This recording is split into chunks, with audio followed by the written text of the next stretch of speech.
Every morning, hundreds of employees walked right past him, never once looking down at the man sleeping outside their own building. She had walked past that bench 100 times before. This morning, for reasons she couldn't explain, she stopped. One photograph. That's all it took for her to realize this wasn't just a stranger sleeping outside her building. He braced himself to be told to move along like always. Instead, she said something he never saw coming. "Come inside," she said. "I think I finally found the person I've been looking for. Stay until the end." Because this man went from sleeping on a bench to owning the building behind it. A billionaire CEO stepped out of her car one cold morning and found a homeless man asleep on a bench outside her own company's front door. And instead of calling security the way anyone else would have, she knelt down beside him and changed both of their lives forever. By the end of this story, that same man would own part of the very building he had been sleeping outside of. And the woman who found him would be standing beside him in a wedding dress. If you want to know how a stranger on a park bench became the most important person in a billionaire's life, stay with me until the very end, because the answer will surprise you. And if stories like this remind you that dignity is never something poverty can take away from a person, do me a favor, hit that like button and subscribe, because we tell one of these stories every single week, and you do not want to miss what's coming.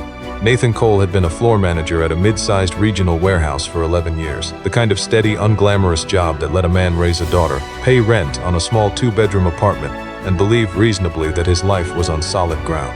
Then the warehouse's parent company was bought out in a hostile acquisition, and within 4 months the entire facility was shuttered, its 200 jobs eliminated with a single press release that used the phrase operational restructuring.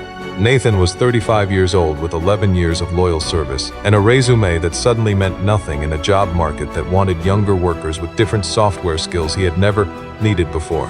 His wife, Melissa, had passed away 3 years earlier from a sudden illness, so there was no second income to fall back on, no partner to share the weight of what came next. There was only Nathan and his daughter Sophie, and a countdown clock made of savings that ran out faster than either of them deserved. He tried everything a proud man tries before he lets himself fail.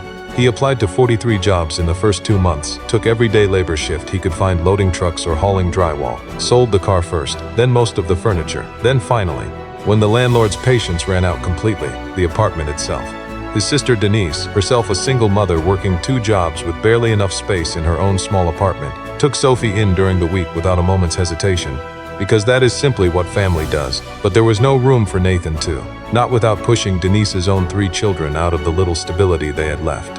So Nathan did the only thing he could think to do that let him keep working nearby, keep visiting his daughter every single day, keep some shred of the schedule and dignity he still had left. He started sleeping outside, close to the downtown business district where the day labor jobs were easiest to find each morning, in whatever corner offered the least wind and the most safety. For 6 weeks, that corner had been a stone bench in the Plaza outside Reed Dynamics, a glass and steel tower that housed one of the city's largest logistics and clean energy companies. Nathan had chosen the spot carefully. Security patrolled the plaza regularly enough to keep it safe at night. There was a covered overhang that blocked the worst of the wind, and the loading entrance where he sometimes picked up early morning shifts unloading delivery trucks for cash was only 100 feet away. He told himself it was temporary, the way he told himself that every single morning when he folded his jacket into a makeshift pillow and tried to sleep before the 6 a.m. shift start. He told Sophie, every day when he picked her up from Denise's after work, that Daddy was staying somewhere warm and safe, and that this was just how things were for a little while, and she believed him mostly, the way 5-year-olds believe the things that let the world stay soft around the edges. The hardest part, Nathan would later admit, was not the cold, though the cold was brutal enough some nights that he barely slept at all, counting the hours until the sky lightened enough to justify getting up and moving just to keep warm. The hardest part was the small daily performance of normalcy he put on for his daughter, washing his face and combing his hair in the gas station bathroom 2 blocks from Denise's apartment before every pickup, changing into the one clean shirt he kept folded at the bottom of his duffel bag, making sure nothing about him looked like a man who had spent the previous night on a stone bench. Sophie was observant in the particular way only small children are, and more than once she had asked him why he always smelled like the hand soap from the gas station, and Nathan had learned to deflect with a joke about liking to smell fresh for her, watching her accept the answer with the same open trust she gave everything he told her, and hating himself a little every time for the lie. He had not told Denise the full truth either, not at first. She knew he had lost the apartment, knew money was tight, but for the first 2 weeks he let her believe he was staying with a coworker from one of his day labor jobs, unwilling to add the weight of his situation to a sister already working 2 jobs to keep her own 3 kids fed. It was Sophie again who eventually gave it away without meaning to, mentioning offhand to her aunt that Daddy's co-worker's house did not have any furniture and that Daddy always slept in his jacket. Denise had shown up at the loading dock the next morning before Nathan's shift, furious and heartbroken in equal measure, insisting he come stay with them even if it meant the children sharing a room. Nathan had refused, gently but firmly, unwilling to shrink his sister's already crowded apartment any further, and the argument between them, conducted in hushed voices in a parking lot so Sophie would not hear, was the closest the two siblings had come to a real fight in 15 years. Alexandra Reed had built Reed Dynamics into what it was almost entirely on her own. Her father had started the company decades earlier as a modest regional shipping operation, and when he died of a heart attack 2 years ago, the board had assumed, quietly and incorrectly, that his 32-year-old daughter would need heavy oversight to keep the company stable.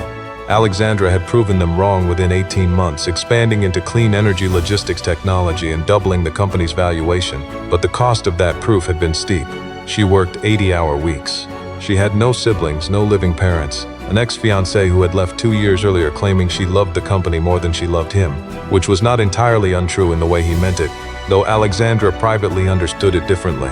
She had thrown herself into the company because it was the only thing left that still felt like home. She arrived at the office before 6 most mornings, before even her own assistant, because the quiet hour before the building filled with people was the only time she felt like she could actually think.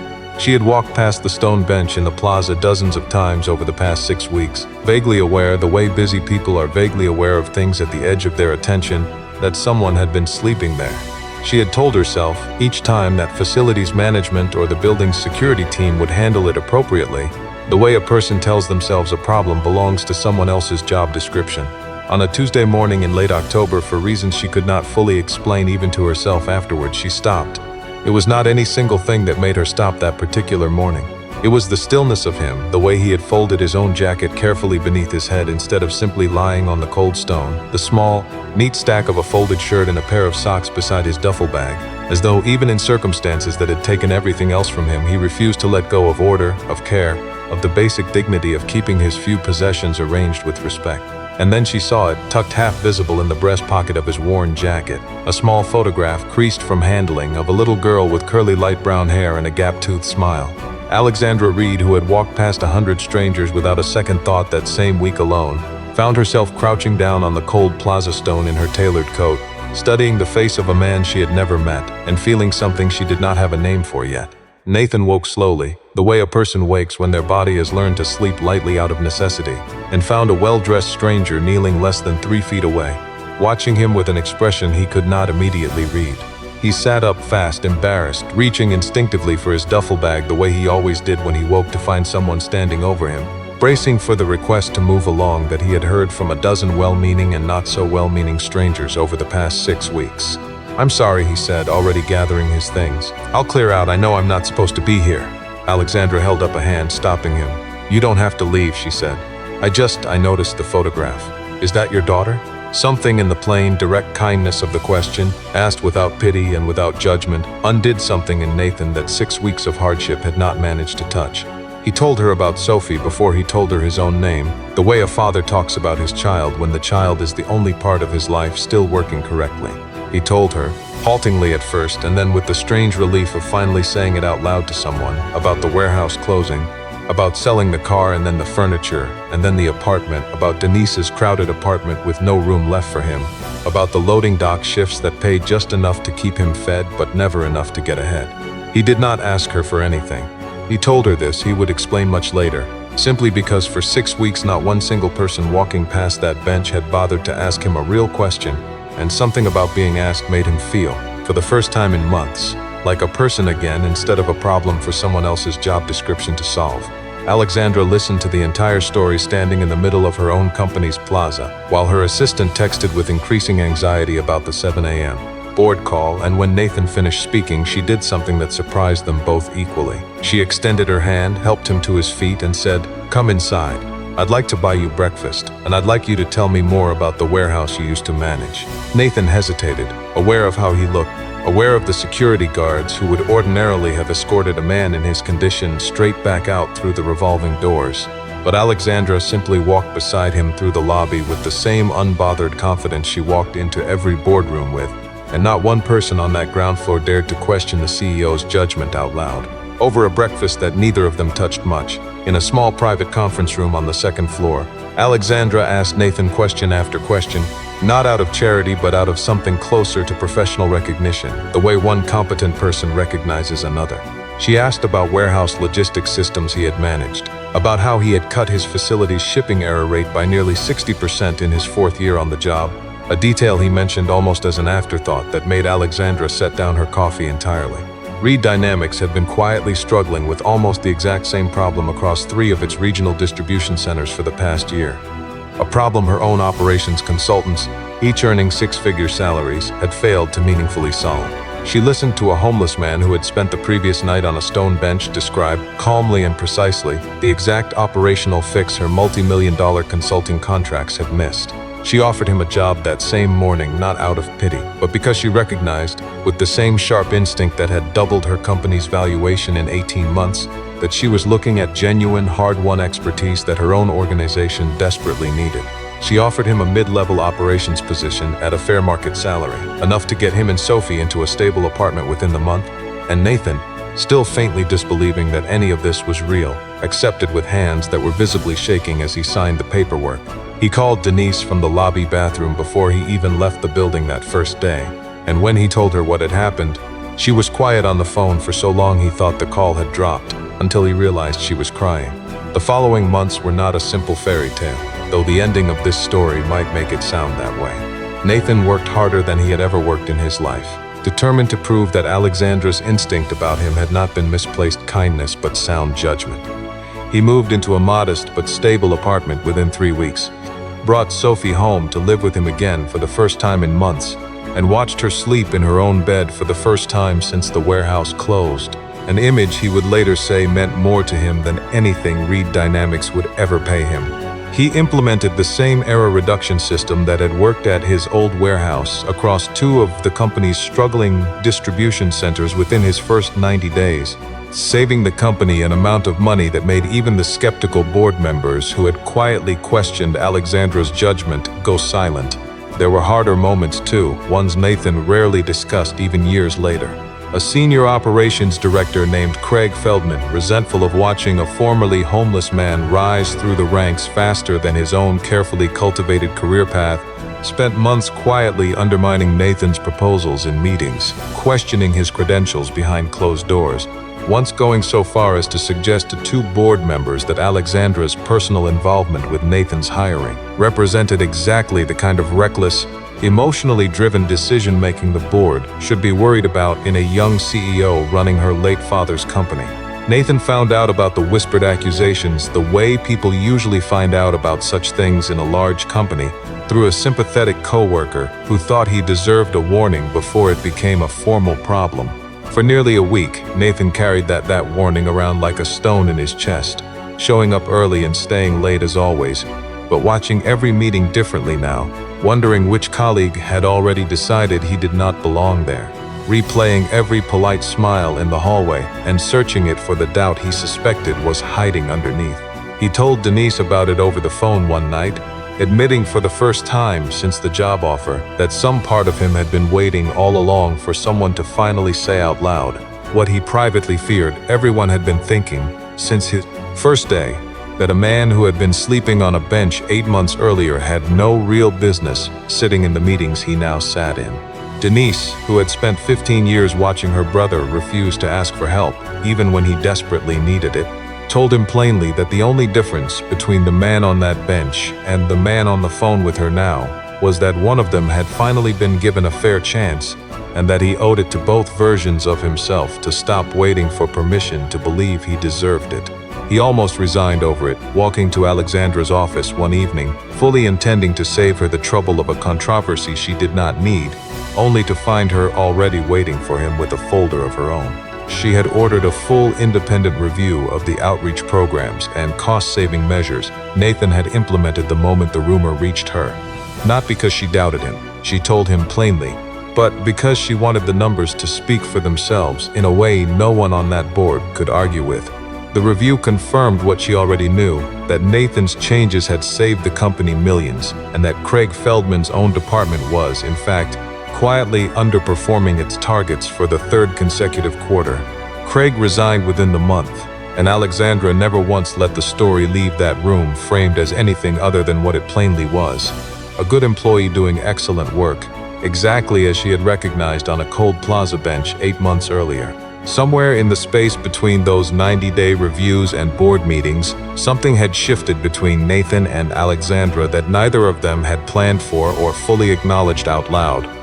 It started small, the way these things often do, with Alexandra stopping by his office more often than any operational question strictly required, with Nathan noticing that she always remembered small details about Sophie's school events, with both of them staying late on Friday evenings under the excuse of reviewing quarterly numbers that could easily have waited until Monday.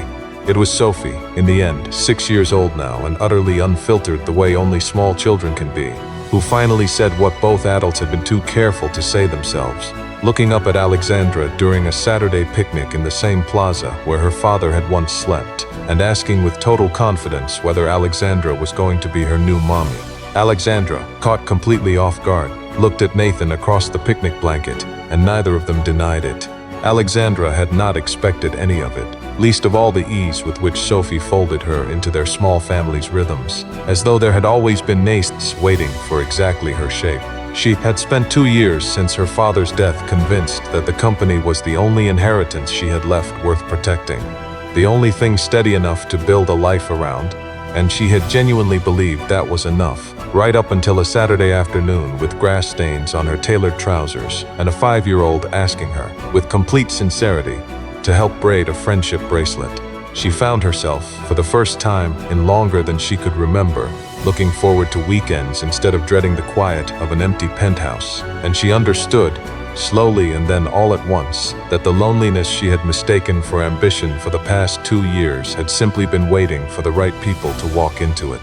They were married the following spring, in a small, unpretentious ceremony that Alexandra insisted on holding in that same downtown plaza, on the exact spot where the stone bench still stood, because she said she wanted every guest to understand precisely where their story had actually begun.